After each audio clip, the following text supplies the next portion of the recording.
Magpapatuloy po ang pag-uulan sa ilang bahagi ng bansa ngayong unang araw ng National Campaign Period. Ayon sa Pag-asa, asahan daw ang malalakas hanggang matitinding ulan dyan sa Catanduanes.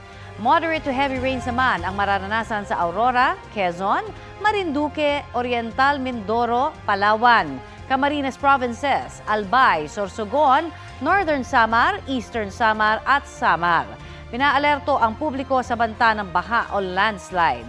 Base sa rainfall forecast ng Metro Weather, uulanin din ang iba pang panig ng bansa kasama ang Metro Manila. Ngayong Martes na itala po ang 16 degrees Celsius na minimum temperature sa Baguio City, 18.8 degrees Celsius sa La Trinidad, Benguet, habang 23.3 degrees Celsius dito sa Quezon City. Ayon sa Pag-asa, patuloy na nakakaapekto sa Southern Luzon at Visayas ang shear line o ang pagsasalubong ng malamig na amihan at ng mainit na easterlies. Amihan naman ang umiiral sa iba pang bahagi ng Luzon.